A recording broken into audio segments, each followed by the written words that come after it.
in the pre-webinar questionnaire, you can do so from this link here or scan the QR code. I think this is for the one, it's the same one as for the webinar registration. So if you've done so, you don't need to fill in.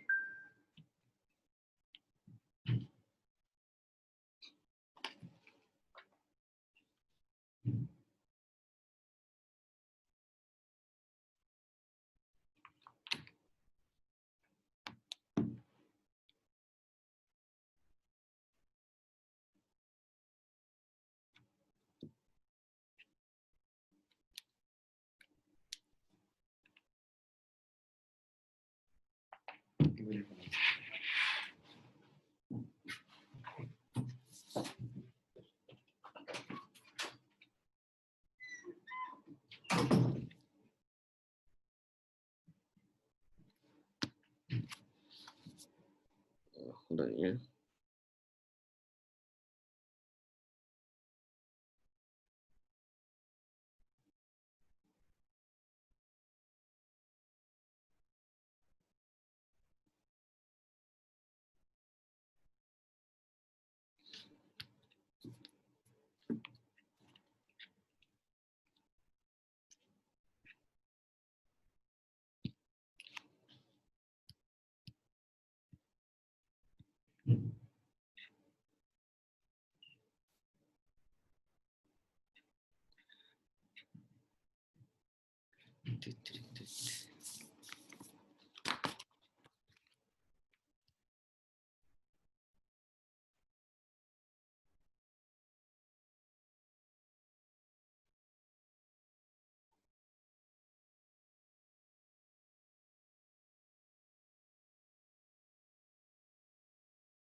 Okay, hi everyone. Welcome to today's webinar. Just a reminder for those who have not filled in the pre-webinar questionnaire, just a reminder to fill in the questionnaire here at the link. Do note that the link is quite case sensitive, so make sure like the S.O.S is capital letter, like S.O.S.W is capital letter, or alternatively you can scan the QR code. This is the same link as the registration link. So if you have done the registration link, you don't have to fill in the questionnaire. We're just waiting for the rest of the participants to join. So we'll be starting in about 5 minutes. All right.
All right. I think on my watch it shows 9:15. I think we're just gonna start. I think the rest who wants to join, I think they can just join as we go on. Right. Okay, Bismillahirrahmanirrahim. Rabbi shrah li sadri wa yassir li amri wahlul 'uqdatam min lisani yafqahu qawli. Assalamualaikum warahmatullahi wabarakatuh, and a very good morning, everyone. This webinar is titled, thank you for waiting. So welcome to our webinar titled COVID-19 and Older Persons in Brunei Darussalam. So this webinar is organized by Shield Our Seniors. So Shield Our Seniors is a group of third-year medical students from Pegirian Anak Putri Rashidah Sedatul Bolkiah Institute of Health Sciences, Universiti Brunei Darussalam.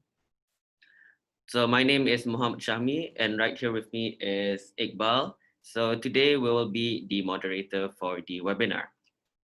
So the webinar today will be delivered by three guest speakers. Dr. Haji Aziman, a frontline physician during COVID-19 pandemic. Dr. Shipotio, a geriatrics consultant from RIPAS hospital here. And Dr. Zul Azmi, a medical officer at the Psychiatry Department. For everyone's attention, this webinar is also broadcasted via Instagram Live at shieldourSeniors.pn, as well as Facebook Live at Dementia Brunei. To ensure it runs smoothly, we would like to seek your cooperation from the participants to kindly mute your microphone during the webinar session. At the end of the session, we will also be having a question and answer session. So if you have any questions for the speakers, do kindly send a message at the chat box here on the Zoom app. And do remember to address who the question is for, or if it's in general. So for those of us who are joining us on Facebook, you can put your questions in the chat box function, and those joining us on Instagram Live can put your questions in the comment function. Yeah. So to bless today's event, we would like to start with the recitation of Surah Al-Fatiha. So A'udzubillahi minasyaitonirrajim. Bismillahirrahmanirrahim. Alhamdulillahirabbil alamin arrahmanirrahim maliki yaumiddin. Iyyaka na'budu wa iyyaka nasta'in ihdinas siratal mustaqim siratal ladzina an'amta 'alaihim ghairil maghdubi 'alaihim waladdallin. Amin. Okay, thank you, Syahmi, for the recitation of Al-Fatiha. So thank you, everyone, for joining with us today. I hope you all are staying safe and well and healthy during everything that's happening right now. We're really grateful to get to share some of the information with you on COVID-19 and older persons in Brunei Darussalam. My name is Iqbal Sofyan, and I'm one of the representatives from Shield Seniors. So for your information, this webinar will be recorded, and we will follow up on our social media on Instagram at shieldourSeniors.pn. We will include recording of the webinar and also information from today's webinar for you to use and share. So just before we get started, I just want to briefly introduce to you about the webinar today. So we're all going through a lot of very serious and often difficult changes right now. Day-to-day life and virtually everyone around the world is different now than it was just a few months ago. And it's especially difficult for some people, particularly those living with chronic health condition, but also for people as they are aging and become more reliant on personal contact and the ability to have freedom on their own. So across society, COVID-19 presents a range of particular risks for all the persons as the virus spreads rapidly to developing countries, affecting health and social protection systems. The mortality rate for the elderly could climb even higher. So being an older adults comes with unique challenges. Many face dramatic changes in their relationships and employment, grief over the loss of loved ones, and changes in their physical health. During COVID-19, these concerns can be magnified. So deeper degrees of isolation, fear about one's own health, and concerns about family members are just some of the things that they may be experiencing. Older adults may experience fear about being able to meet their basic needs and anxiety over the constant news cycle. So a brief from some stats from the United Nations policy stated that physical distancing can take a toll on elderly mental health, which is worsened by the fact that fatality rates for the elderly are 5 times higher than the global average, with an estimated of 66% of people aged 70 and over have at least one underlying health condition. So abuse and neglect also significantly contributes to the problems, especially during lockdowns, which may be paired with their significantly lower income and living standards, where less than 20% of older persons of retirement age receive a pension. Essential care that the elderly rely on is also under pressure because of COVID-19, which further increases their vulnerability. In addition, women who are often being the care provider for older relatives also increase their risk of infection. So while senior citizens are not just victims of COVID-19, they are also respondents in healthcare. They are also carers, and among many of them are also essential service providers.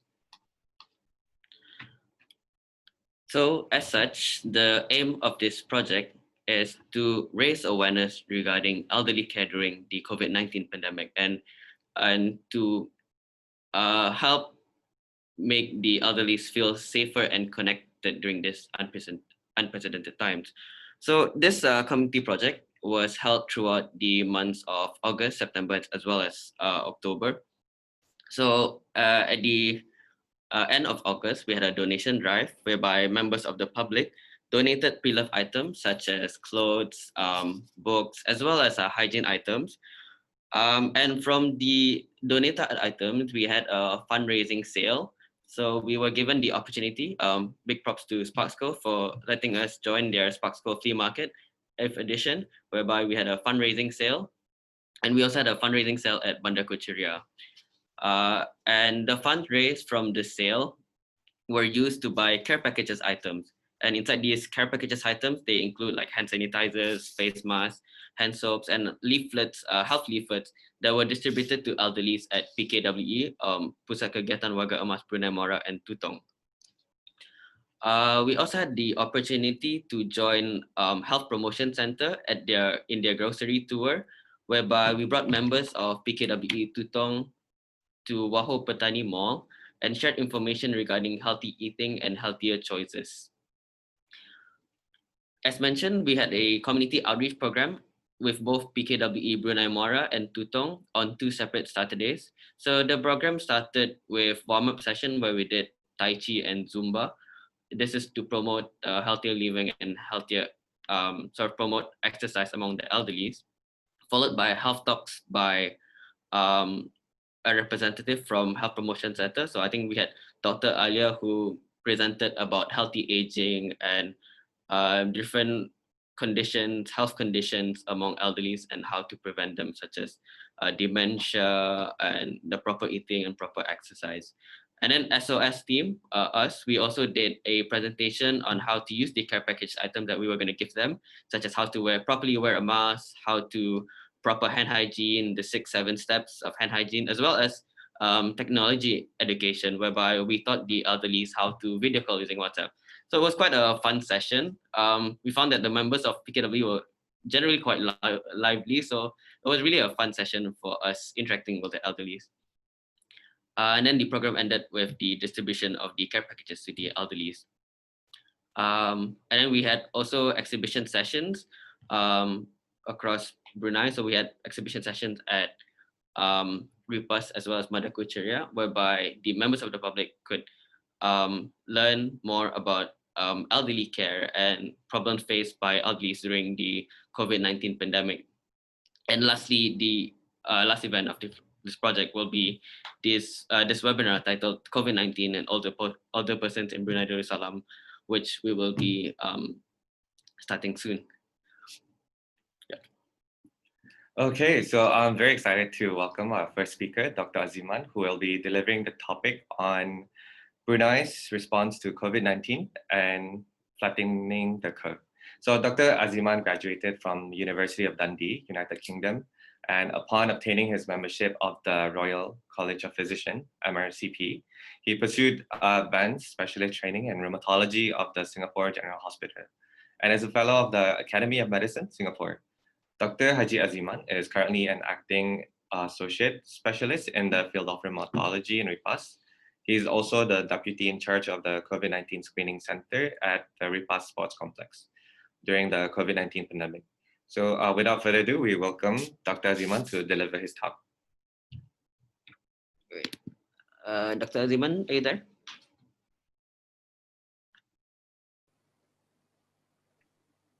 Yeah. Yeah. You just share your slides. Yeah. Good morning, everybody. Just get this to work.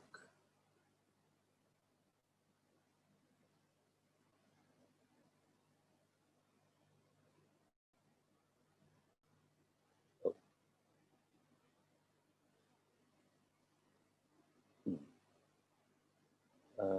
Let me just try to make this work because it worked earlier. Can you see my slides? No, not yet. Not yet, huh? Let me just try to do it again.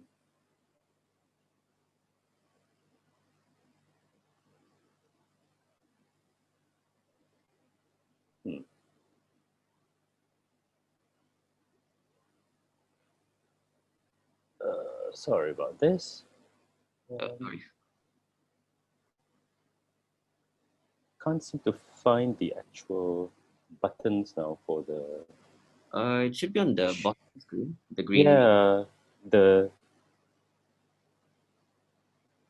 Huh.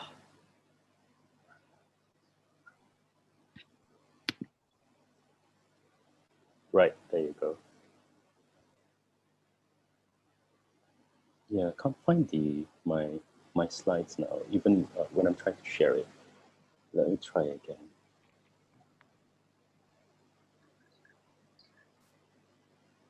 On the Google Drive.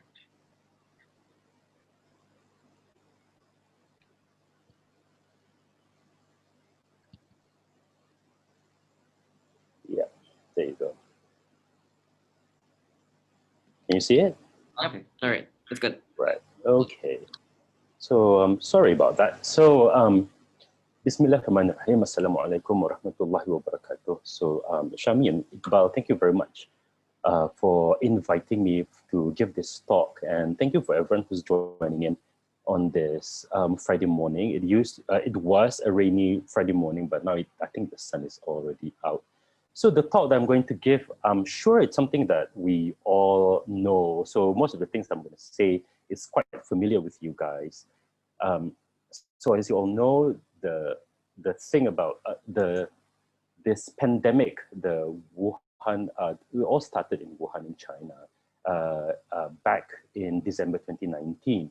However, in the Ministry of Health, we started hearing about it. We started hearing rumors about it all the way, even as early as November.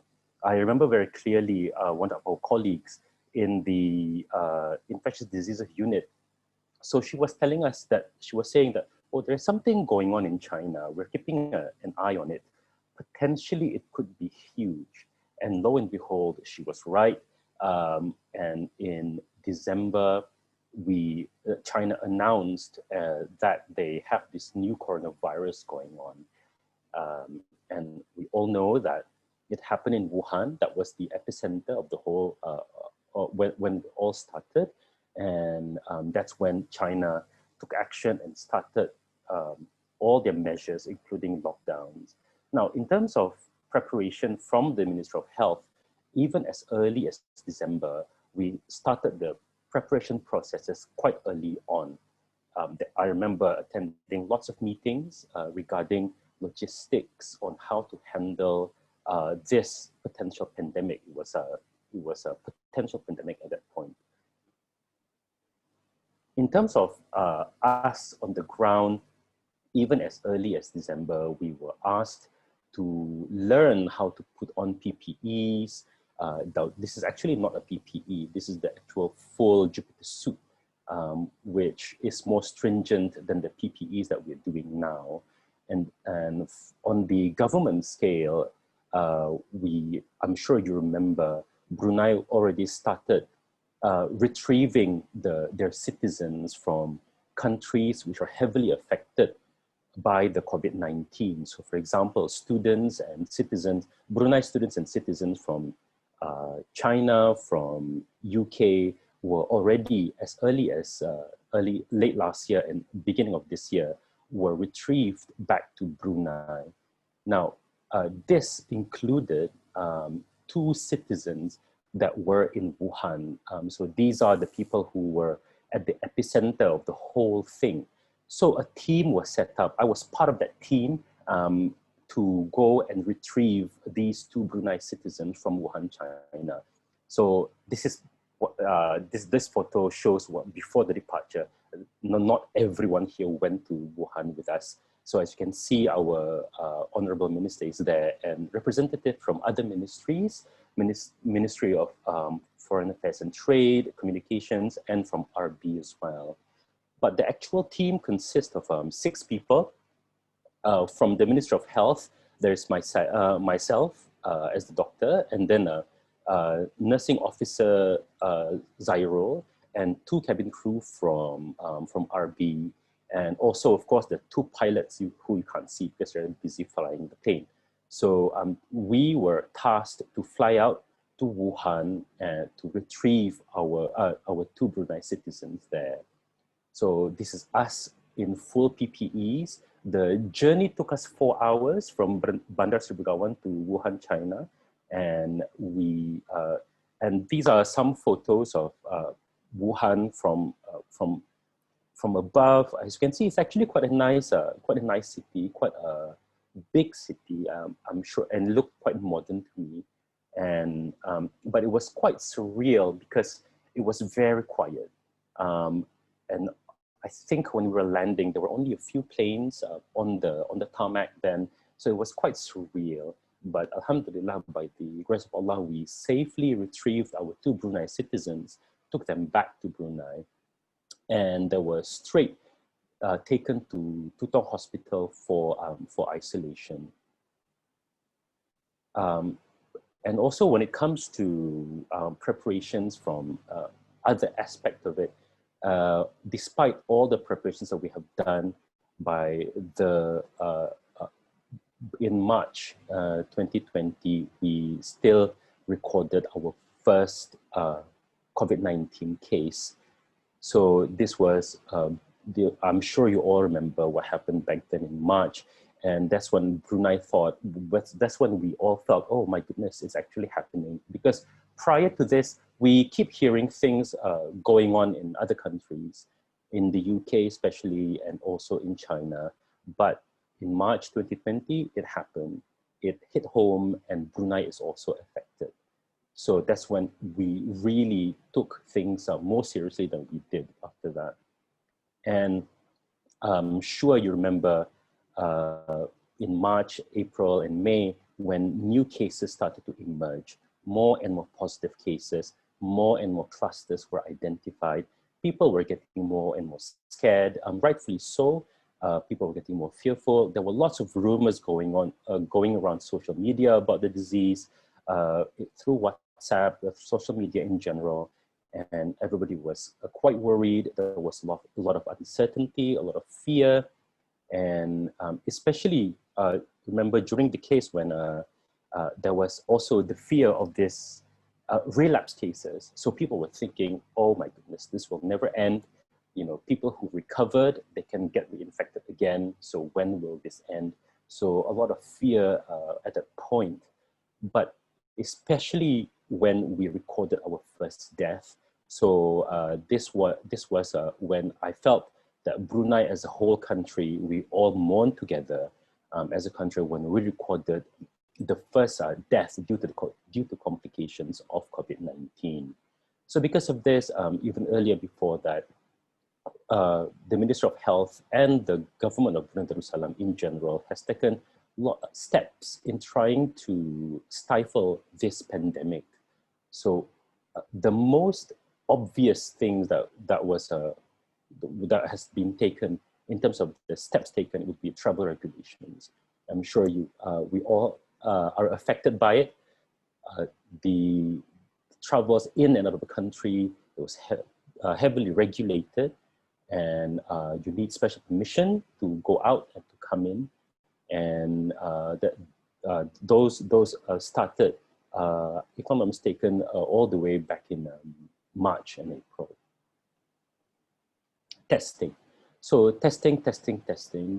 We, Brunei Darussalam, we did rigorous testing when it comes to trying to manage this pandemic. This was recommended by the World Health Organization, and we do a lot of testing. And statistically, I think up to now, we have done more than 60 tests nationwide for the SARS-CoV-2 virus. And statistically, per population, Brunei has done one of the highest number of testing in the world. So a lot of hard work. And I think this is the time where I take the opportunity to introduce one of the testing centers in Brunei, which is the sports complex RIPAS Hospital. So as the name suggests, it is in RIPAS, the sports complex where there used to be where people used to play badminton and netball and basketball. It's been converted into into the screening complex, and you can see here our staff, doctors, nurses, the medical records officers working very hard. Initially, it ran for a 24-hour shift, 24-hour service, 24/7. But now the service is reduced to, as you know, from 7 in the morning until 10 in the evening, but still operational daily except for public holidays. Okay, so as you can see here, the people working in the sports complex RIPAS Hospital are very hardworking. When I was first asked to join this team, honestly, I was quite worried because I don't know what to expect. We didn't know much about the virus then, and there were lots of rumors flying about when it comes to the nature of this virus. I was worried, but when you're in that team where everybody works hard, everybody works together, I have to say I'm now very proud to be in that team, and we work hard, but we try to make it as lively as possible when we can. We take our breaks when we can. We try to have fun because that's the only way we can get through the day. I'm sure you would know that. Okay, so the other thing that the Ministry of Health has done, the government of Brunei has done, is to build a new lab specifically for testing the COVID-19 virus. I'm sure you know this is in Sumbiling, and the time it took for this lab to be built was quite amazing. Was very, very fast. But we do need the extra infrastructure to process the testing as fast as possible. And apart from that, a new isolation center was built in Tutong Hospital. This is also our way in trying to manage this pandemic, and this structure is specifically built to to isolate these cases and to control this pandemic even better. And of course, back in March, April, this is when public places were closed, including places of worship, mosques, schools, and also businesses were closed. It has affected the country greatly. This is very new to us. So not being able to go to Friday prayers, that was a major thing. And then, of course, school happened at home. So online learning was a new thing. So a lot of hiccups then, if you remember, but it was something that we had to learn at that time. And of course, businesses were closed. A lot of businesses were affected by this. But I'm also proud to say that it showed the resilience of Bruneian people. With their businesses closed, some new innovative businesses began to open, businesses online, delivery services. So this shows how resilient Bruneians can be when facing hardship. And of course, there was the introduction of the Bru Health app. This is primarily for to aid the Ministry of Health in doing contact tracing in the event of a positive case. And the Ministry of Health was also very active in disseminating information to everyone when it comes to things like social distancing and also different advisories, which is available for everyone in Brunei during the pandemic. And the other thing that we have to appreciate when it comes to Brunei's way of handling this pandemic is that we're very transparent. Nothing was hidden. There were daily media coverage of the pandemic. It was daily before, but now it's only done on a as you need basis, and this is very important. It gives us an up-to-date information about the current situation of the pandemic, and also this is to get rid of any false information and also rumors that might be circulating about the pandemic. So that I think Brunei is very good at that. Nothing was hidden. The Yang Berhormat, the minister, was very clear about his updates regarding the situation. So because of that, I think I may have missed some points as well when it comes to the steps taken by the government of Brunei. But as a whole, we have managed to flatten the curve. As you can see from this graph, by April onwards, we've managed to flatten the curve with spikes of new cases, which were mainly import cases. And I think we are controlling the situation very well. And from the news about 2 days ago, we have had 154 days without any local cases, so no community cases. And this is the statistics as of the 7th of October.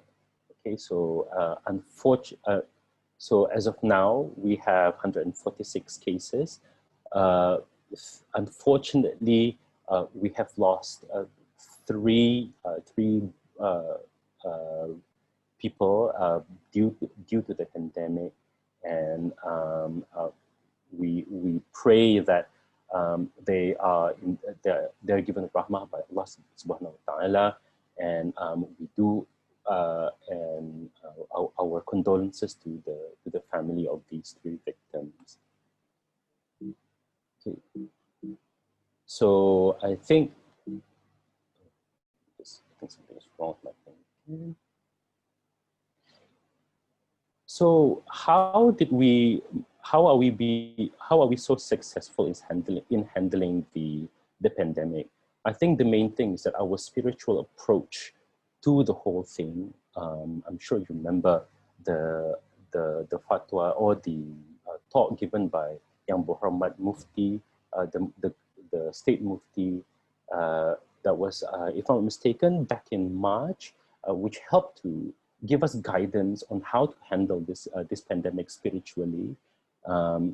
Leadership, definitely, His Majesty the Sultan Yang di-Pertuan of Brunei Darussalam his leadership has been fundamental in leading us towards the success that we're experiencing now.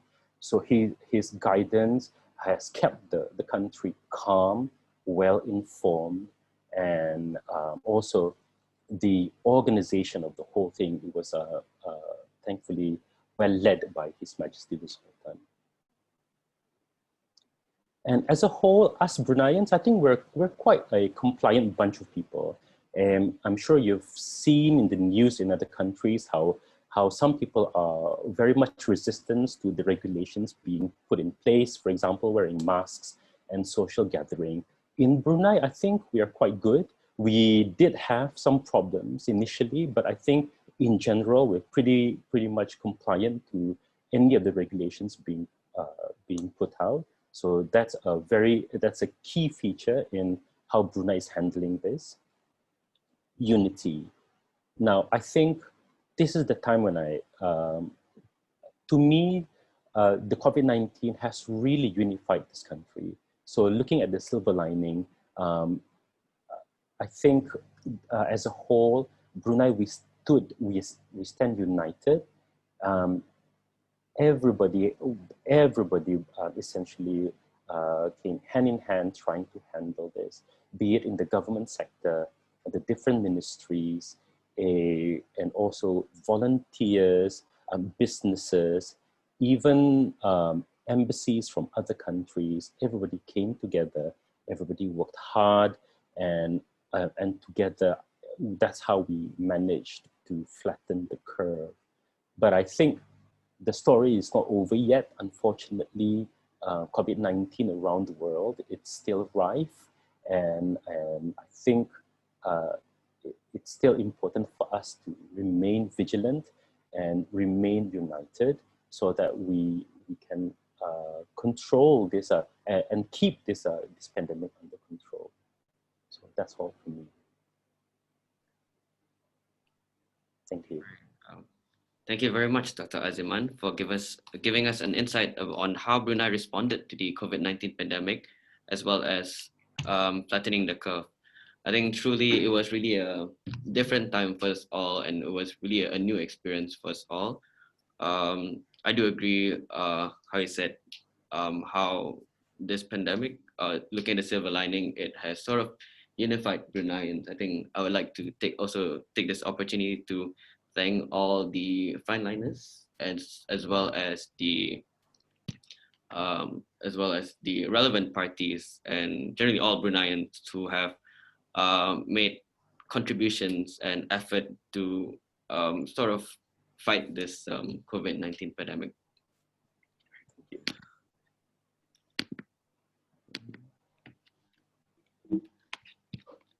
So for our next speaker, we have Dr. Teo, who'll be talking about COVID-19 and older persons in Brunei Darussalam, in line with the main title of our project. So introducing our next speaker, Dr. Teo is a geriatrics consultant and is currently the head of Geriatrics and Palliative Care Unit here in RIPAS Hospital.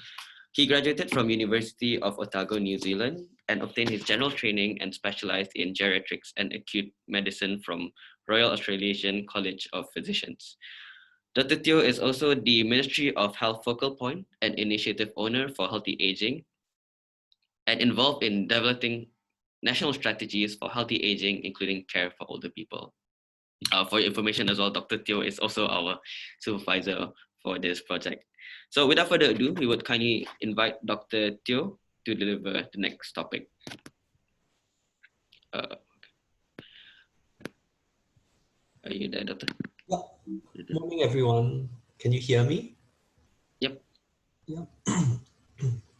So thanks to the organizers for the invitation for me to talk a bit about COVID-19 and older people. I'd also like to send my appreciation to our senior management and the COVID-19 task force. After Aziman's presentation, it is quite an inspiring talk, and I think without the hard work and the dedication from those staff, we wouldn't be where we are now. So the next talk for today is about COVID-19 and older people in Brunei. I think the team already alluded to the risks about older people with this pandemic. And I was going to talk a bit about something else, which is more focused on our medical services for older people, which were affected by the COVID-19 pandemic. So I just wanted to cover three main things. The first one is the impact of the pandemic on our services. The second thing is challenges for older people during COVID-19. And I wanted to share a few of the complications of the pandemic, which significantly affected our vulnerable older people in the community. And then I would like to end by giving some general recommendations for older people during the pandemic. So as you all know, the main concern about this pandemic and older people is that just looking at this graph here, you can see that older people have a high risk of mortality.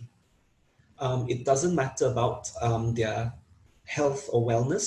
Taking all that into account, the older people still have a higher rate of mortality compared to the younger people. For example, if you look here, 0.3% mortality for 30 to 39, and then 30.1%, that is about at least a 60-fold or so increase in mortality compared to the flu. I think at the start, people were confused. They weren't sure about the difference between flu and COVID-19. This pandemic, this novel coronavirus is definitely something different. And I think there was a rush to get flu vaccines at the start of the pandemic. It doesn't protect you against COVID-19. And so now internationally, there's work towards finding out what treatments as well as immunizations are possible to try and mitigate the effects of this pandemic. In addition, if you look at this graph, people with comorbidities are also associated with mortality. Cardiovascular disease, diabetes, respiratory disease, hypertension, cancer, obesity is another risk factor, of which we do have quite a high rate of these comorbidities locally, including in our older people. The older you get, the more likely you are to have these comorbidities as well. So I think it is a double whammy with this pandemic. The older you are, and the more likely of comorbidities, the higher risk you are to get complications, including death, with obtaining this virus. In terms of the impact on clinical services, the pandemic actually affected our services significantly. I've no photos or not many lovely press cover where the less covered in the front line, we're not in the press, the less sexy bit of the medical services in a way. And so for our geriatrics and palliative unit, 2 out of 3 of our specialists were in charge of the front line. Dr. Shafiq is our head of the task force for COVID. He was working mainly in Tutong. And Dr. Hassan is in charge for testing and was involved in the sports complex with Dr. Aziman as well. So we have 3 specialists, so I had to sort of hold the fort while my colleagues were away to sort out the emergencies in the front line. In addition to specialists, our main staff, the workhorses, our doctors and nurses were also pulled to the front line and isolation wards. And that means we had less staff to manage our day-to-day activities. And we're also informed to defer non-urgent and outpatient reviews. So anything which we had to think about, like do they really need to come to hospital or not for our reviews, we had to sort of cancel or postpone most of them. And this included our dementia support group, which is an activity which is done weekly for people with dementia that had to be cancelled. So we felt sort of bad because the caregivers had to sort of be proactive and try and come up with activities and caregiving for people with dementia on their own with less support, as well as our home visits and community visits. So we usually send for people who are not mobile and have difficulty coming into hospital, we would actually send our nurses and staff to visit them at home. But because of the risk of transmission of this infectious disease, we actually had to cancel that as well. Somehow in between all this, we had to move office. Our geriatrics and palliative office sides with 2 wards, which were initially planned to be used for COVID-19 patients in RIPAS hospital. And unfortunately, the ventilation is shared between the wards and the office. So I had to make a decision somewhere while we're planning all these things as well to move all our stuff, as well as our staff. And I have to thank the cardiology department for agreeing to house us in their building temporarily during the start of this pandemic. We also raised in our discussion Tutong being our national isolation center. And so the doctors were being pulled to manage the COVID-19 patients. And so for the Tutong clinics, the inpatient load was closed. So patients were deviated to RIPAS hospital, but there were still patients who were to be seen in the clinics. And so our unit also took over renewing of medications because we want the patients to continue taking their chronic medications for their illnesses. And we also had urgent reviews. So there were some patients who Tutong clinicians felt that it was not appropriate to cancel their clinics. So our unit also contributed staff to do proxy medications and to see these patients in Tutong in one of the makeup clinics over there. There were quite a lot of medications. It was quite, I think we went through about 100+ patients a day for the first 2 weeks or so to get through this workload so that the Tutong staff were free to manage the inpatients who were isolated there. And for our vulnerable patients who we were quite concerned about, our nursing staff worked hard as well to make sure that they had phone calls. And we reviewed some of the patients at the start of the pandemic when things were starting to ramp up. We actually brought in some patients to see them urgently in clinic because we felt that they could not wait for the goodness knows how long it would take for the pandemic to settle down in Brunei.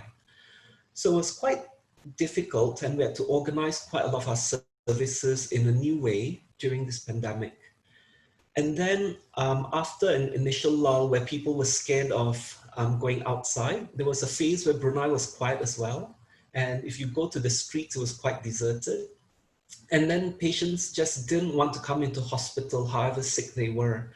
And at the later stage, our older people who were quite unwell, they waited to be really, really sick before they finally came into hospital.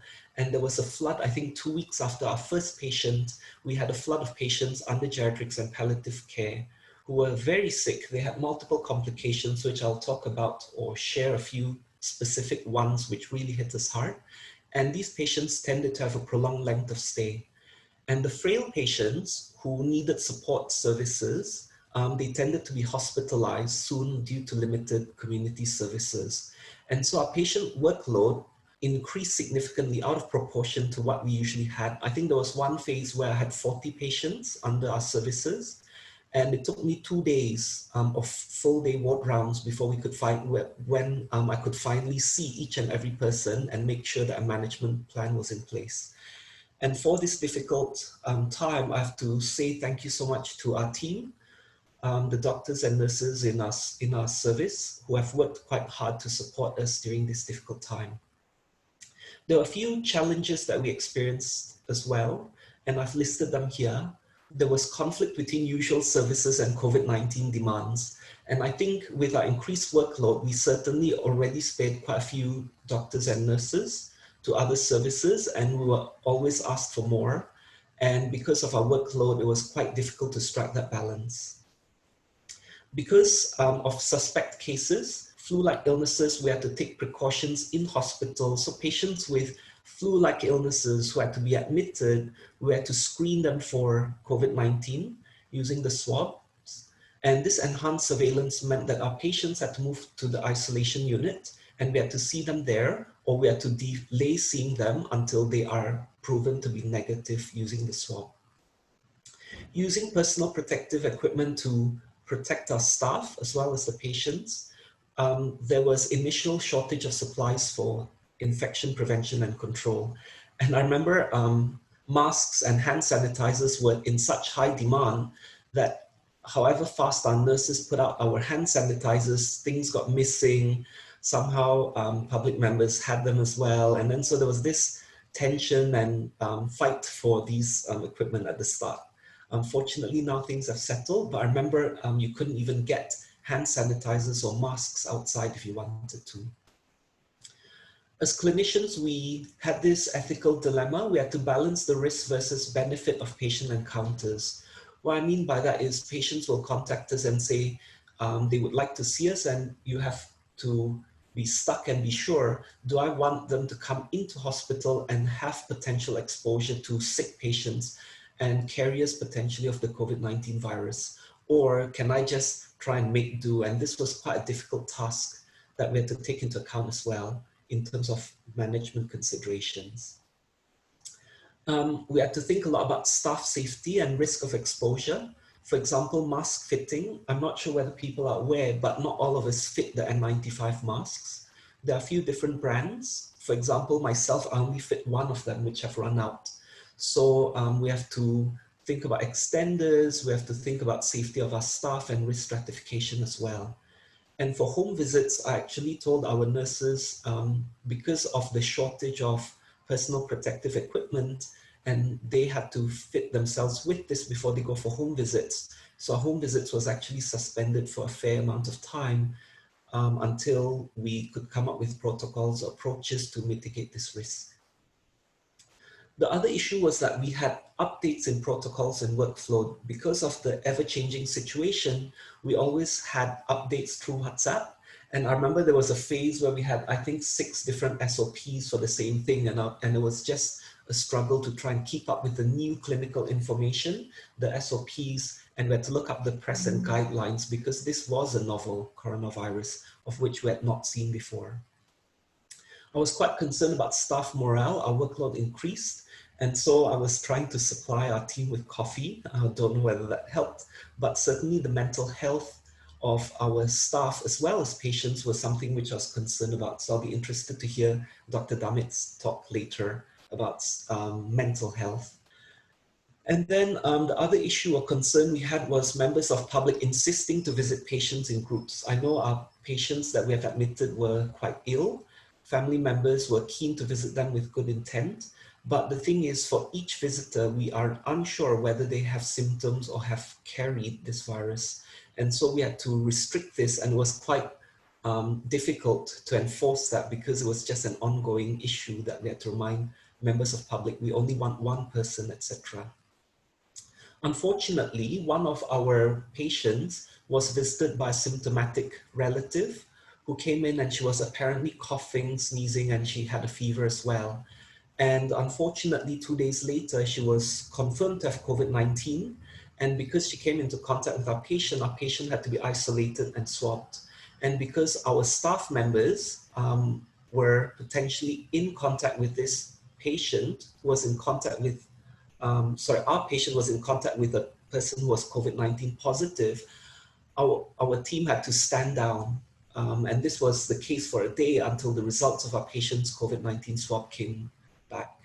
And so just with this one accidental exposure of our patient who was exposed to all our staff members, my service was cut down for a day until the swab results came back. And so it was very easy to knock down any of our services with potential exposure, as we don't want staff to be exposed to other patients, hence causing spread. So it's a difficult time for us. And I think the main others, and I wanted to point out as well that our public health team were quite busy with contact tracing and making sure that the clusters remain contained. And therefore the emphasis was on social distancing, hand hygiene, a mask for vulnerable people. We would recommend our older people, especially with reduced immune systems, to wear a mask when they go out. And for those who are symptomatic, they need to wear a mask as well to make sure that if they're carrying any virus, they reduce transmission to others. But I think the main point of staying away from others is, if they're unwell, needs to be emphasized continuously. In addition to just sneezing and breathing out the viruses, I want to point out the factor of fomites. So if I sneeze on a table or I breathe on a table, the virus can remain on this surface. And this virus can be there for up to 3 days. And therefore, we actually need to be aware of hand hygiene precautions. We need to wash our hands, and especially when we keep touching our face and nose so often without us knowing it. So hand hygiene and making sure our surfaces are clean is quite important, especially in healthcare settings. And this is something which we had to consciously try and remember to continue and persevere with. There are a few complications with older people who are admitted to hospital. The first one I want to mention is delirium. Delirium is acute confusion, and it is more common for people who are unwell, and if they have some signs of memory impairment or cognitive impairment.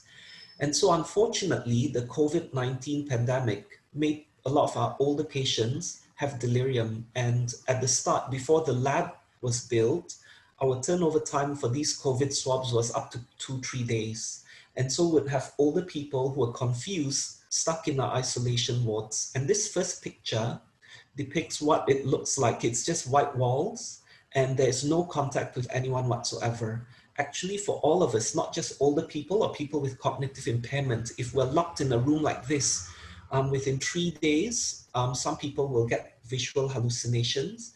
And within about 2 weeks, this study was done in university young students.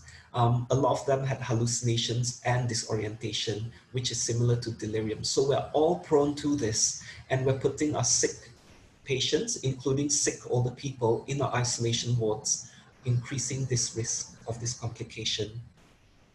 There's really not much personal contact, but we have to be aware of safety. And so here's a picture of people with PPE.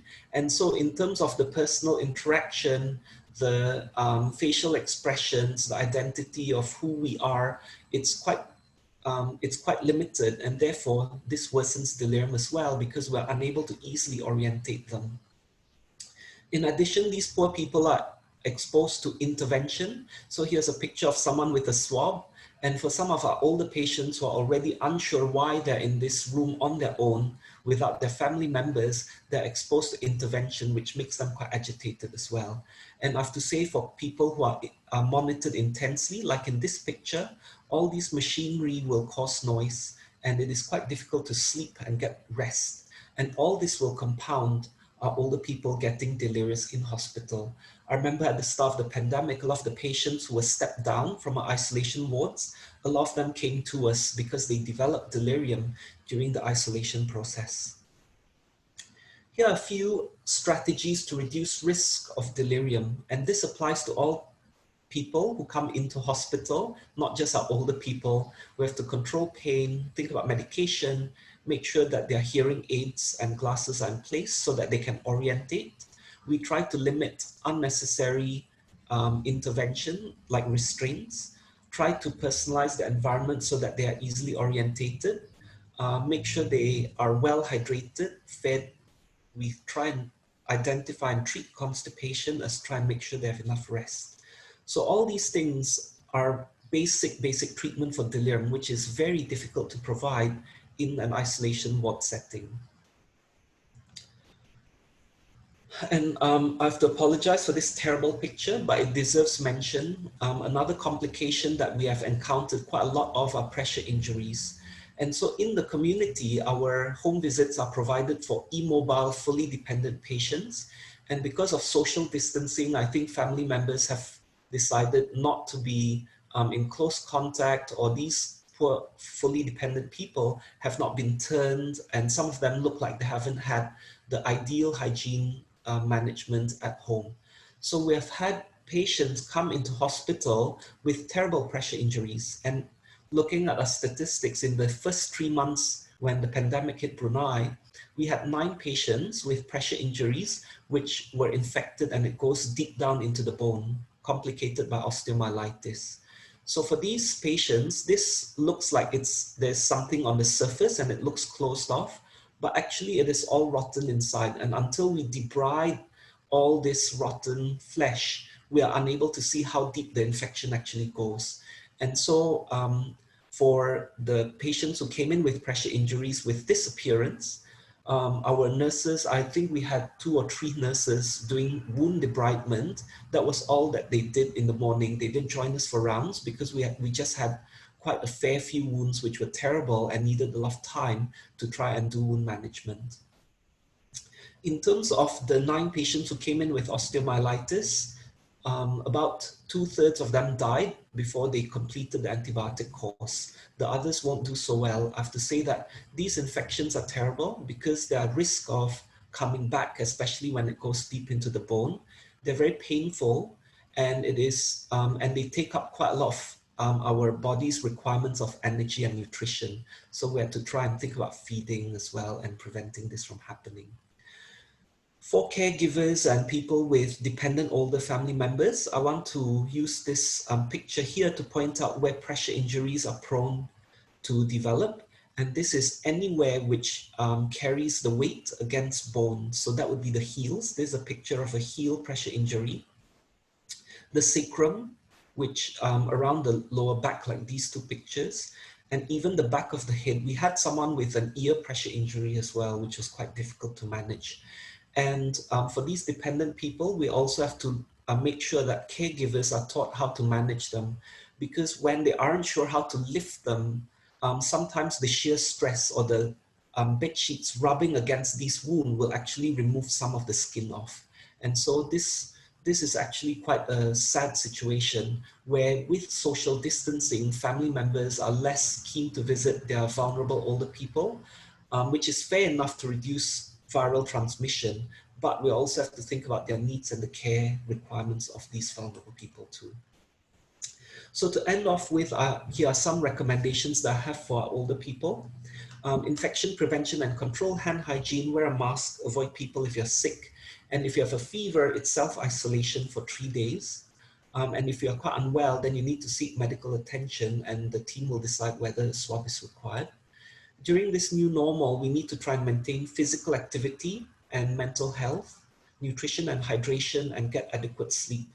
And so healthy aging, which our Health Promotion Center have been good advocates for, now since the virus is relatively well controlled, now is the time for us to try and maximize our health so that we have a lot more reserve should another illness, well, hopefully the pandemic is settled in Brunei, but we really need to make the opportunity now for healthy approaches. And one of the things which I would like to recommend for older people and those with lung diseases is the flu vaccine. Because the flu vaccine doesn't protect you against COVID-19 infections, but for people with impaired lungs, if you have any vulnerability in your lungs, the infection from COVID-19 will be much worse. And so now is a good opportunity to try and seek your flu vaccine. For people with chronic disease, we also need to know who and how to call for help and make sure the medications are in place. And now that Bru Health has our medical records, it's a bit easier, but make sure you know who to access for help, as well as questions about your medical conditions. And last but not least, I want to recommend advanced care planning. This means you talk to family members and friends about, and as well as your doctors, about what your healthcare preferences are. For example, some people, if they were unwell, would prefer not to be put in the ICU settings or intubation, for example. For example, some people will have preferences not to have blood transfusion if they're Jehovah's Witnesses. So I'm sure we all have different preferences in healthcare. If we do have specific preferences, it would be useful to discuss them and have them documented. And more importantly, if you're unable to make decisions, who you would want to be able to make those decisions on your behalf. And it can be your children, but it would be useful as healthcare practitioners when people are isolated, especially, to know who the main contact person are to ask questions about these difficult decisions. I think that's my last slide. Thank you.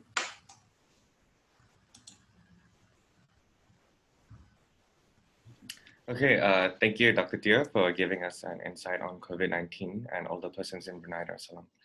Well, we understand that it's very critical that older people can access healthcare services during the pandemic for both emergency and primary healthcare.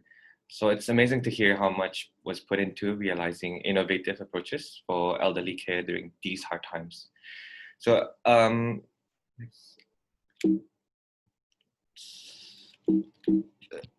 ever since COVID-19 came to the scene across the world, people who are age 60 and older have been encouraged to self-isolate and social distance to protect themselves from getting infected.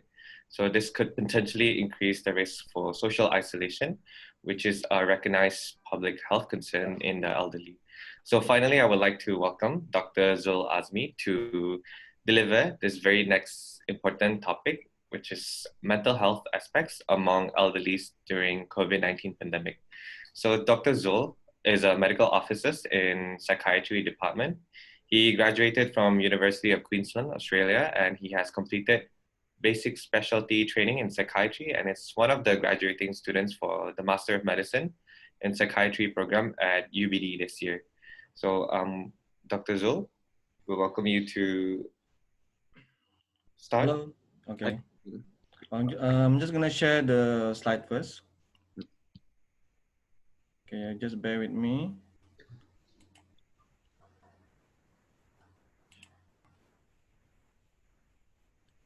Yep, that's it.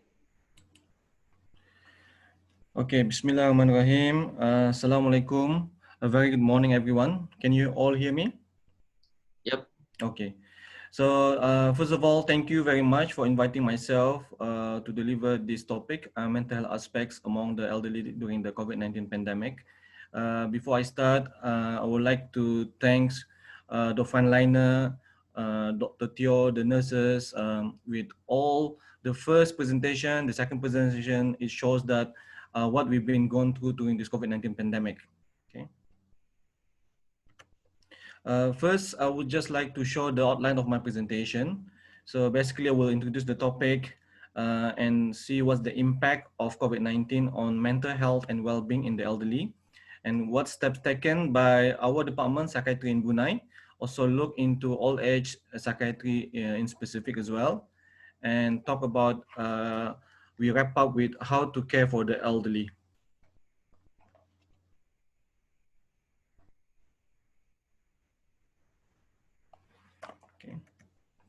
So it's interesting to know before we before we start the topic. We have to define what's elderly or old, you know. So it is not a straightforward definition. You know, myself with gray hair, I could be old. So it could be individual, culturally, you know, maybe some part in the world, they look old, but they're not old. Country-wise, like in China, they live longer. Could they be old or elderly, or even gender as well? So it could be specific. So, and then, but the World Health Organization define it in a chronological order. So they can categorize they categorize elderly starting from the age of 65 to 80 years old. So, but what about above age 80? So they said they are called oldest. So it could be one, you could be one of these people, you know, but elderly could be young as well. So we have to know in order for us to say who is old, who is elderly.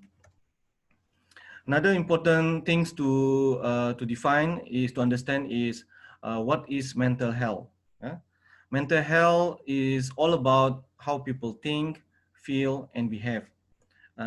In other words, it's also a state of well-being when a person realizing his or her own abilities, he or she able to cope with the normal stresses of life, and can work productively and can contribute to the community as well.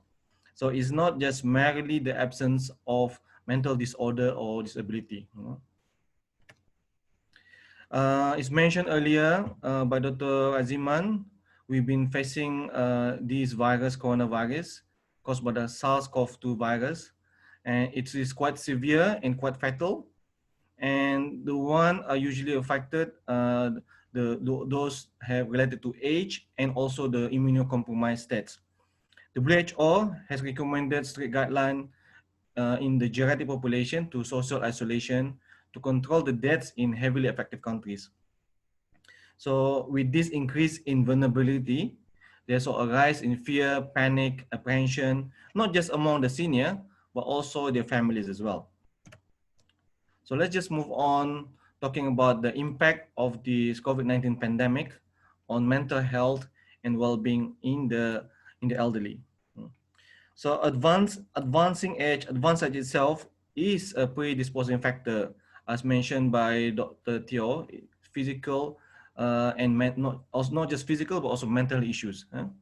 So with rapid rise in medical care and increasing average lifespan, the elderly, they comprise a significant large proportion of the population. And the presence of comorbid conditions that were mentioned earlier, they are make them more susceptible to new infection and the accompanying psychological distress as well. The elderly also prone to social isolation, even during normal time, let alone we speak about COVID-19 pandemic. So older people generally have like close circle of friends and family whom they usually interact. But with this advice of social distancing, social interaction, which was largely from part of their life in retirement, so it's been drastically disrupted. If was disrupted, then it could lead to loneliness. And loneliness itself is a potent risk factor for depression and cognitive disorder. When we're talking about this one, I just recently found out there's a study by the English longitudinal study of aging, So they were looking into social isolation, but apparently it was more of the, this was in UK, it's more of the physical, less physical activity, less sleep, and high level of worry for obtaining food causes increased anxiety and depression. This is twice as common, and loneliness were more common. So the social isolation itself wasn't that affected. Uh, in the climate of COVID-19 pandemic, you know, it was like a norm to show the symbol of love, if you can see from the picture, you know, to not visited the older relative with the intention of inadvertently not exposing them to infection. So this lack of social interaction, they say can precipitate a worsened mood anxiety, but in fact it was the lack of physical activity, lack of sleep, and lack of the increased worry of finding foods. Another important impact to our mental health well-being is that there is limited access to medication and health facilities. As the elderly may have physical problem, as pointed that some of the Dr. Teo have mentioned that they're all in the community pressure show, so they have physical problem themselves. This makes them difficult. So with most countries throughout the world enforcing strict lockdown to control the spread, though they are more significantly at risk. So if they are not able to obtain the regular and sustained supply of medication, so they are bound to suffer relapses and deterioration in the mental state. In psychiatry services, we do have elderly patients that are in the community, but the family, a majority of the family, they are quite supportive and caring. So they are the one that can able to bring the medication, the monitor for any relapse symptoms. Another important issue is the near constant stream of information about the pandemic via the social media outlets. Even our official news update, this may become a source of anxiety and stress for the elderly. Alhamdulillah, in Brunei, Dr. Aziman have mentioned this.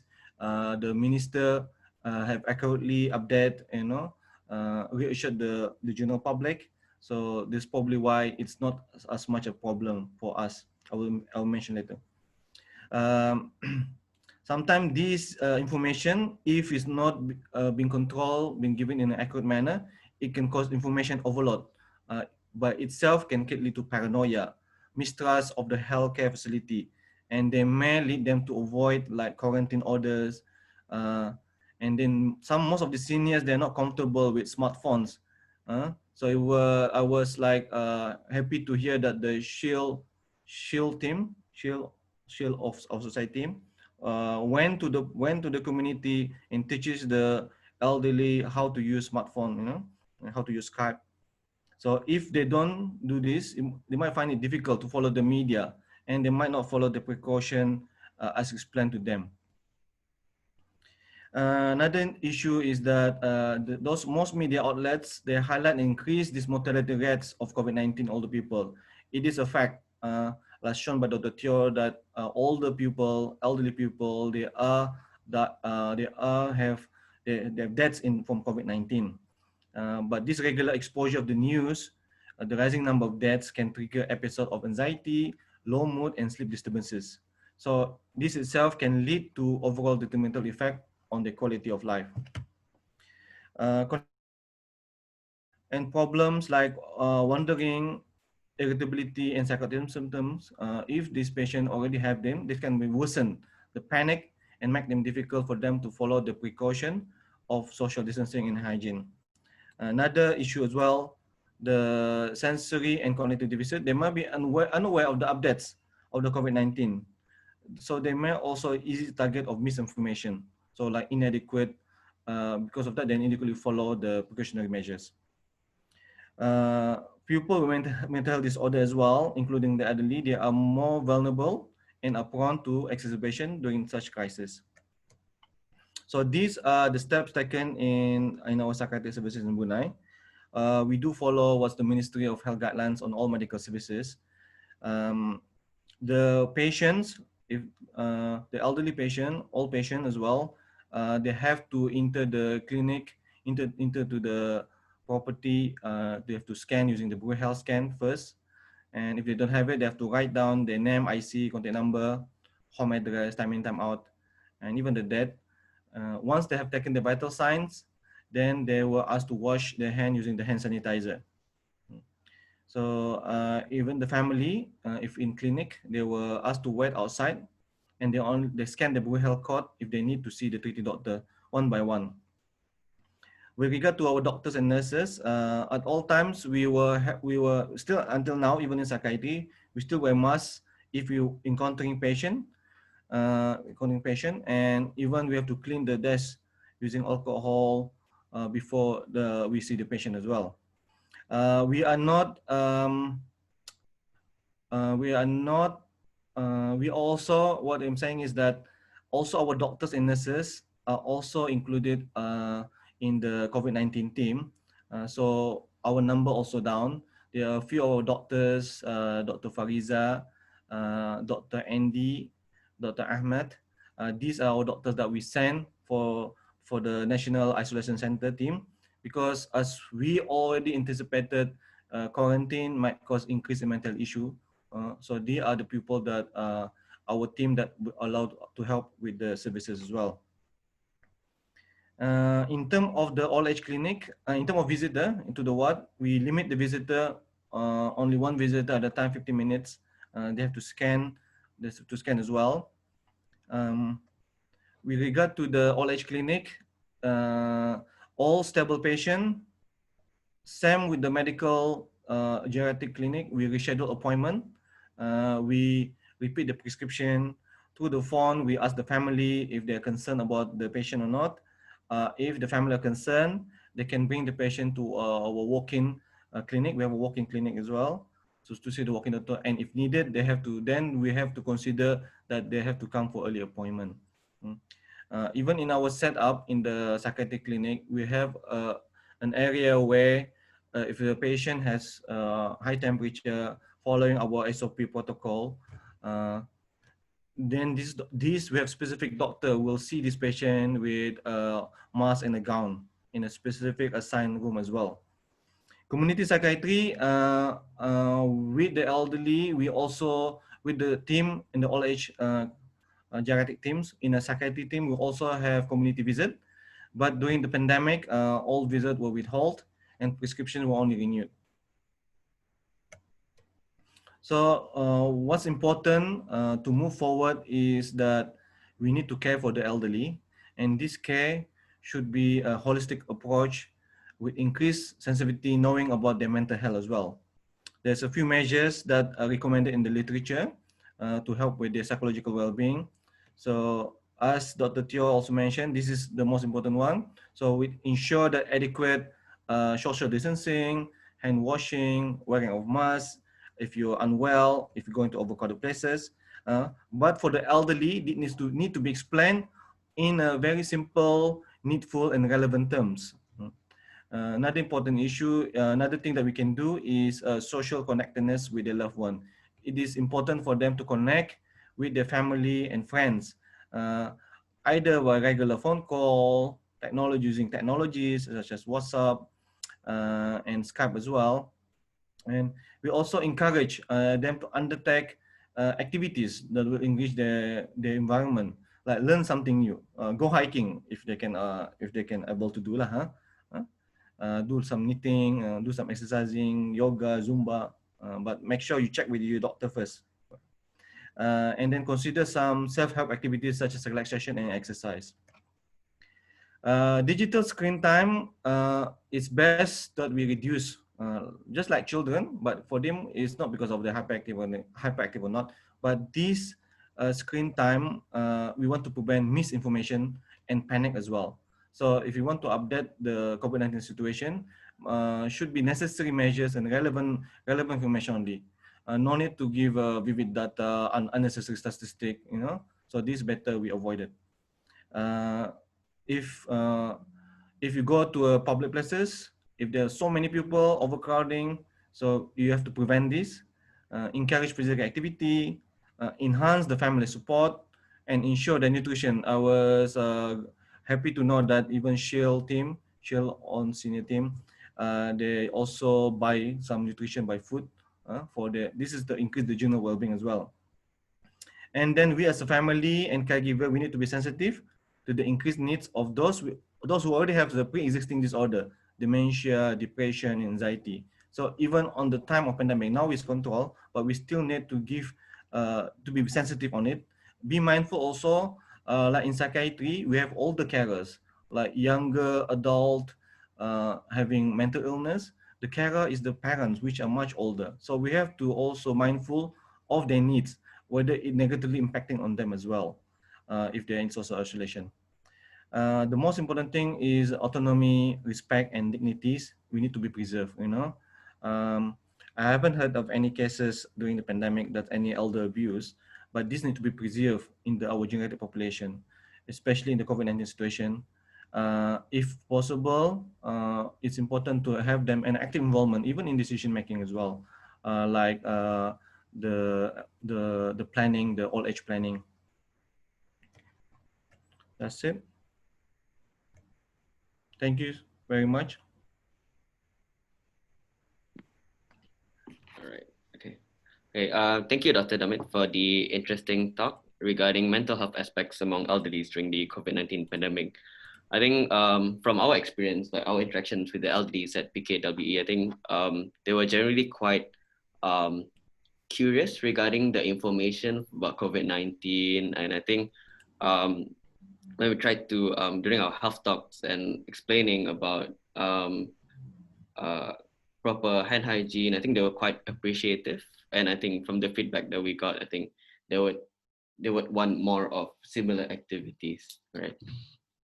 So I think that's the last of the speaker. We hope you all enjoyed today's presentation by Dr. Aziman, Dr. Teo, and Dr. Damit.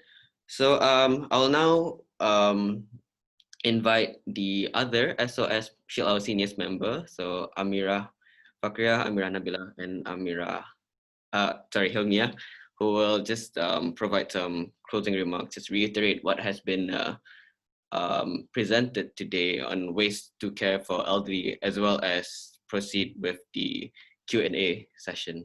All right, without further ado, we'll invite the S.O.S. members.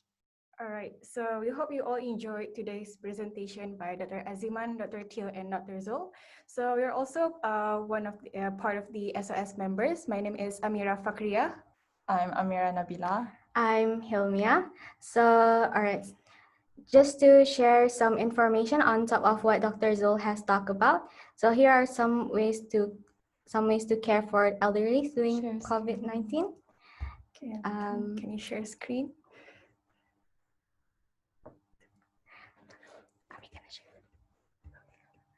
Hold on, yeah.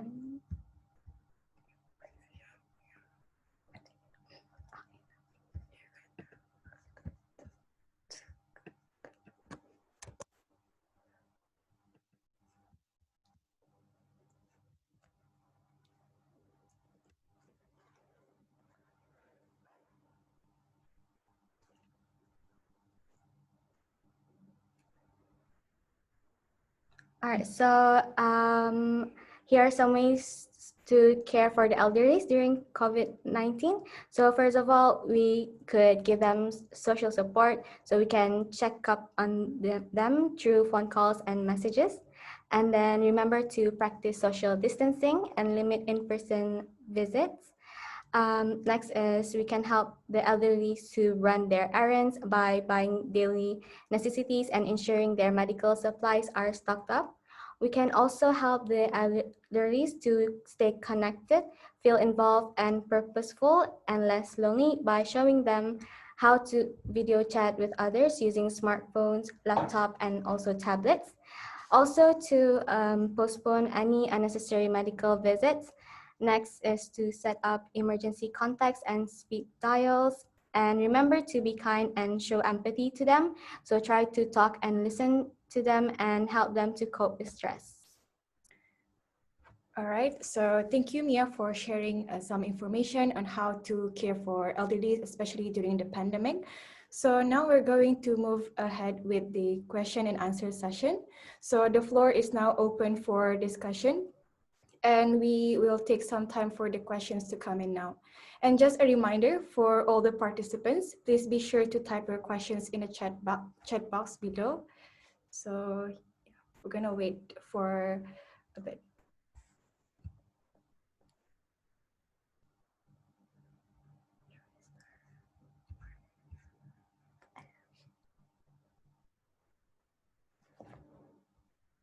Is there any question?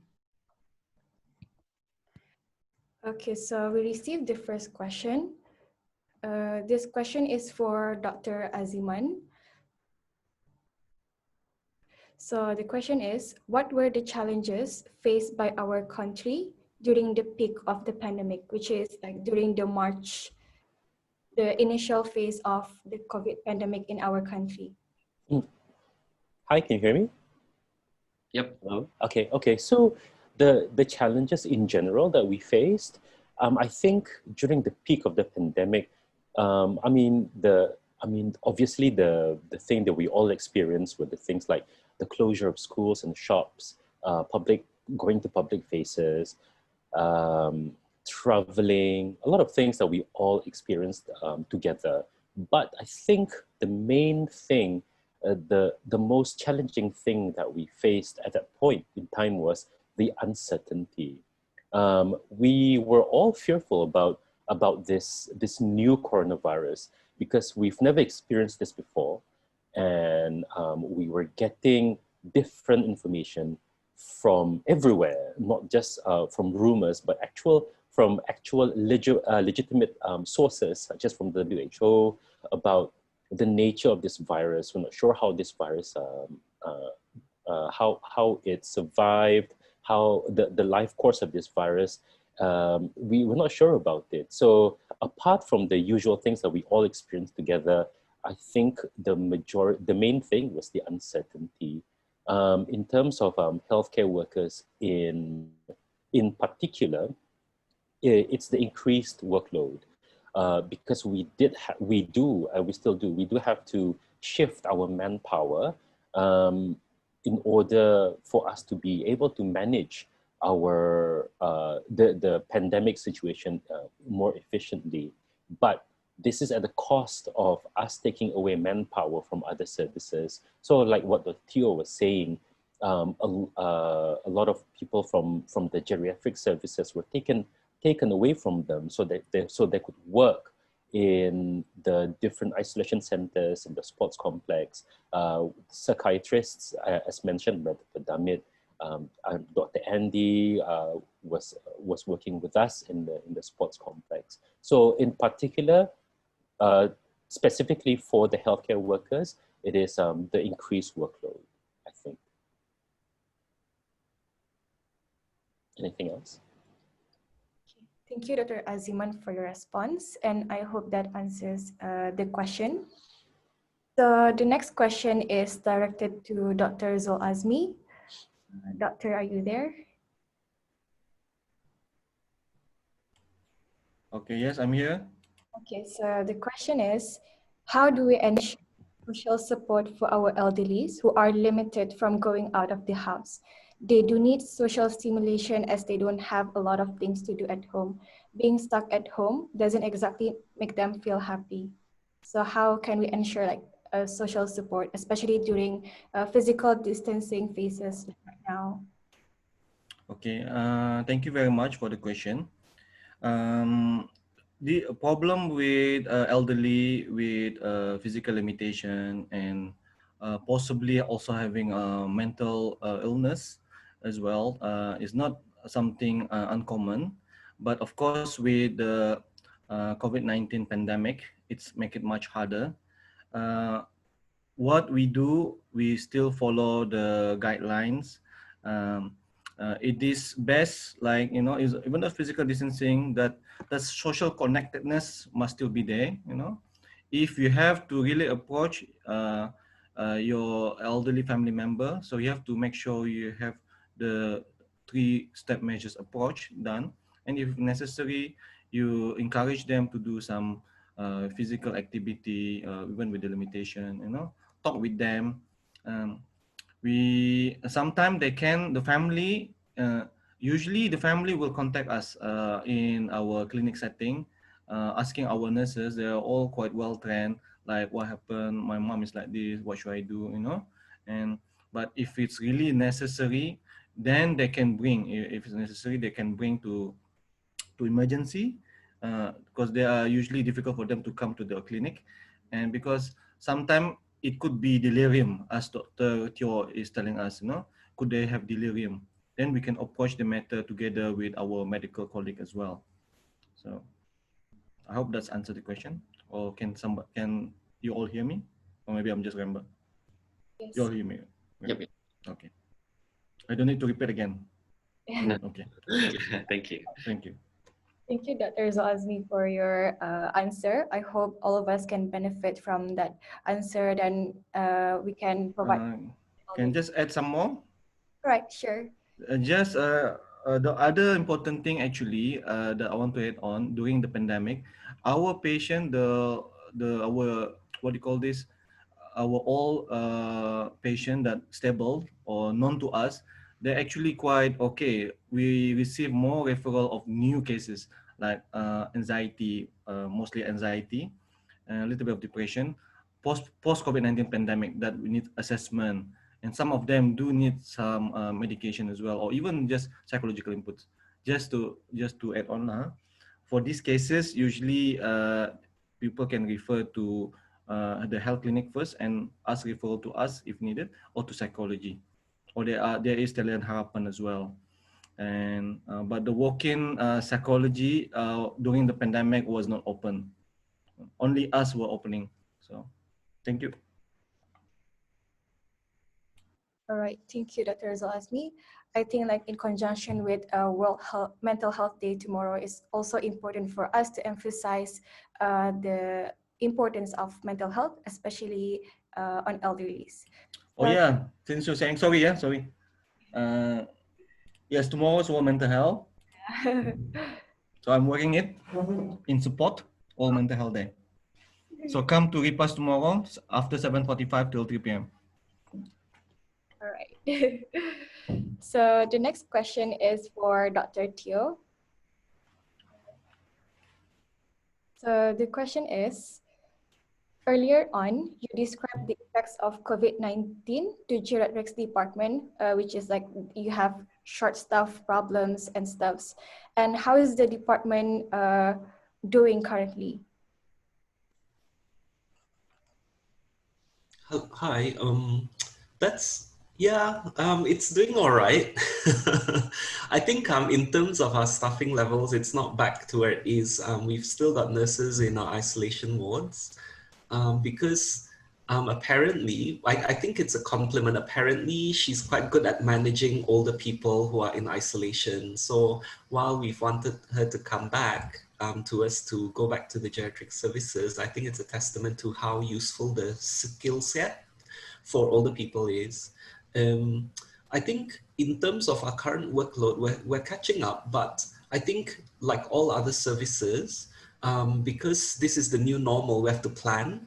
And so things like trying to make sure we have opportunities for video and phone consultation, we want to strengthen that. So that's a project in itself. So Brew Health has a video consultation option, for example. So it's something which we want to consider using, and therefore there's quite a bit of work in terms of planning for this new normal.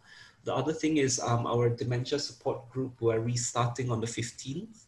And so I think we're trying to get things back to its original state or near normal as much as possible. The other thing is we want to strengthen our ability for people to self-manage. So for example, a lot of the chronic conditions, patients need to take ownership of their health. And so trying to think about education and trying to make sure that they're aware of what to sort out if we have limits in trying to provide them input, for example. So that sort of education is useful. So what you guys are doing as well to raise awareness about healthy aging for the older people, that's useful. And we want to take the opportunity while things are a bit more settled in Brunei to work on healthy aging, trying to increase the, functional reserve for older people. And so we're catching up, plus we have to plan for the new normal. So there's quite a bit of work left to do. But we just box on. And I think that's the same for all services. We just have to be creative and think about what if we had to go through this again, what should we do? Yeah, thanks. Thank you, Dr. Teo. But I want to add one again, like, do you notice a change in the number of admissions Is it like more or less the same of elderly since the pandemic started? And if so, what sort of comorbidities do they get admitted for? So in terms of our patient load, it's about the same, but that's separate to the COVID-19 issue. I think our population is generally aging.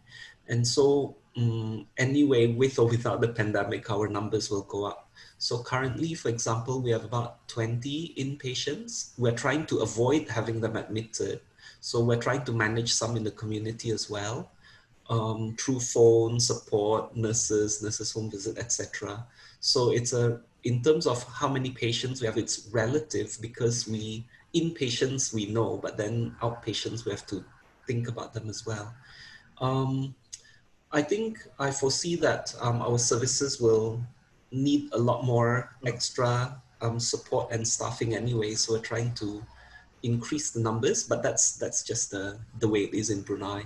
By the way, Brunei has one of the fastest rate of aging in Southeast Asia. And so we really have to be proactive with trying to cut down workload. And so things like trying to save time, previously our nurses could join us in ward rounds, for example. Now I say, no, you go and do wound debridement and all these things, and they have to do home visits in their spare time as well. So they have to be a bit more independent because we're trying to make do with the workload essentially. And then I have to say we collaborate with quite a few other team members. So for example, physiotherapy, occupational therapy, social worker, psychiatry have some shared patients, so do neurology. And so I think like Dr. Aziman shared how teamwork can do a lot of things despite your limitations. I think that's what we have to try and do as well. Thanks. All right, thank you, Dr. Teo, for the input. Really appreciate it. So the next question is for Dr. Zul Azmi again.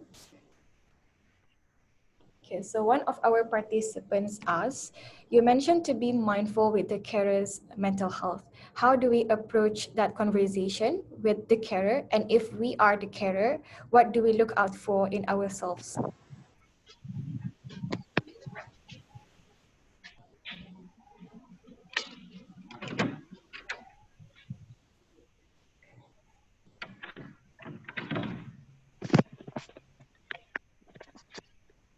Sorry, doctor, can you unmute your microphone? Okay, sorry. Can you hear me now? Yes. Okay, sorry. I think that I double clicked the mute button. So the most important, thank you for the question. When we be mindful, is meaning that we are supposed to be there even during this pandemic time. The social connectedness is to listen to the elderly patient or elderly care, the one that under your care. See what's they need, what they support. It's just sometimes it's a matter of they just wanted someone to be there with them. It could be physical distance 6 meter, but you're still there talking with them. Caring for them, caring what they need, and be mindful. It's what we usually done even before the pandemic. So not to over like talking or shouting at them if you're really stressed as well. If a lot of this like is needed they just need support. Would that answer the question? All right, thank you, Dr. Azmi. I hope that answers the participants' questions. So the last question will be directed to all speakers or any of the speakers by Hafi. How are the support or collaboration internationally from other countries during the COVID-19 pandemic? So, I think I will take that question if it's okay. yes. Yeah, okay. So Hafi, thank you so much for that question. I think for when it comes to collaborating with other countries, we have done amazingly well. I'm sure you are aware of the things that were done between Brunei Darussalam, the government of Brunei Darussalam, and other countries. For example, with Singapore, with the Philippines, Indonesia, and further abroad would be places like China. So it works both ways. We have received aids from different countries. For example, we've received PPEs from China and from Singapore as well, and also the equipments as well from these countries. And on the other hand, Brunei has also helped other countries when it comes to providing equipments, PPEs, and also in terms of sending their citizens back to their own countries. So I'm sure you know about it. So RB has sent special chartered flights for citizens of Indonesia or the Philippines for their citizens to go back to China. So when it comes to collaborations for the countries, Brunei, we're doing so well. And from the ground standpoint, so specifically in the for the sports complex, I think back in March, during the earlier days of COVID-19, when we received so many in terms of contributions from people, in terms of food, equipment, just support. This is also coming in from embassies from different countries that would come over, that would send food to us. We received lots of food actually from everyone, so that was quite nice. I think that needs to continue because you know this crisis is still ongoing. Yeah. I hope that answers the question. All right, thank you, Doctor. I'm really glad that the Ministry of Health tackled the COVID-19 pandemic really well, especially in Brunei Darussalam. So also next question is for you. Yeah. One major challenge faced by the elderly is using their BruHealth app because most of them don't know how to use the app well, even like now. Any thoughts of giving technical support for the elderly who are not tech savvy, especially since they have to complete the process of BruHealth authentication because they can't just rely on family members or all the time when they enter premises like that? So this is for me, is it, this question? I will try to answer them. I do think this question is best answered by perhaps Dr. Teo, but I'll give it a go. And before answering that, thank you so much for saying that the Ministry of Health has done a great job in tackling this pandemic. But I think the credit should be given to everyone, Ministry of Health and also all the other different ministries as well. You know, if you look at the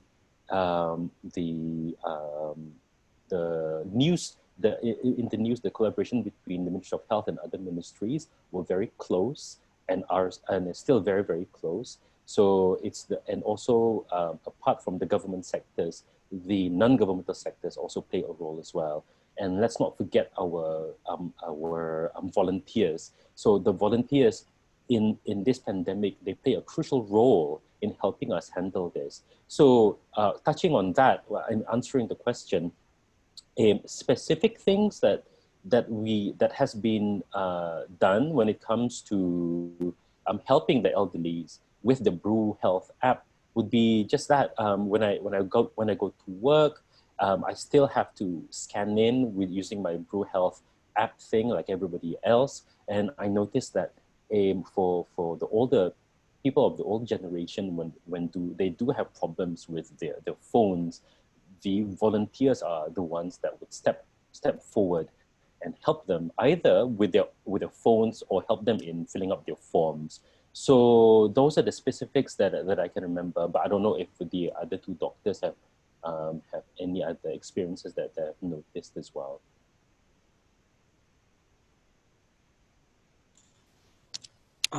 I just want to add to that. I think in terms of trying to provide support services, I don't think we have that many, but our patients and family members seem to be helping each other out. I think like this pandemic, we all just have to help each other out. And I think family members are doing that.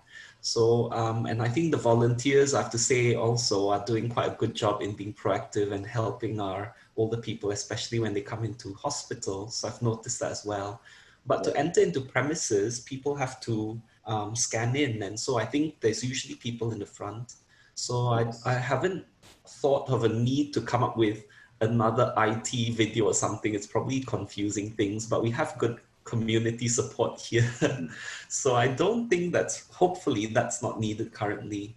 Like my folks, my parents have each other on the phone because one, like in case there's a technical problem, or you can put your older relatives on your phone as well if they don't have a phone, so they don't actually need to be limited by the Brew Health app. That's my opinion, but I'm open to other comments or thoughts. Okay. I just want to add on. Can you hear me? Yes. What I noticed, some premises they do if you can scan it, you can write it down. I don't know whether it's all, but some of them I noticed that they can write down your detail as well. So hopefully it's not a big deal lah, to really need to scan it if you can. Thank you. All right, it looks like we've covered all of our questions today. Thank you once again to all the speakers and to all the participants that asked the questions. So now, So we have concluded our event for today. If you have any other questions, do contact us at Instagram at shieldourseniors.bn or through our email shieldourseniors@gmail.com. So once you leave today's webinar, you will receive a questionnaire on the presentation, and we would appreciate it if you would complete that and provide your feedback. And you will also receive a follow-up email within 24 to 48 hours with a link to view a recording of today's webinar. And for those who have participated in this webinar, 5 lucky winners will be randomly selected to get our very own Shield Our Senior woven bag and also a button badge. And the winners will be announced through our Instagram and will be contacted through email. And on behalf of Shield Our Seniors and our presenters, thank you everyone for joining us today. And we hope you have a good Friday today. And please do not forget to fill in the post-webinar questionnaire once again. We would like to thank you very much for your attendance, and we hope that this session is beneficial for you and as well as your loved ones. So do share the knowledge that we have gained from today's webinar. Till then, do take care of your elderlies, as their health is as important as ours. Once again, thank you very much everyone for joining this webinar session. Assalamualaikum. Salam. Thank you. Thanks, guys. Well done. All right. Okay. Thank you, everyone. Guys. Thank you, everyone. Thank you. So we'll just end. Okay. Kami yang masih. Yeah, we'll end the session. all right, thank you. Bye, everyone.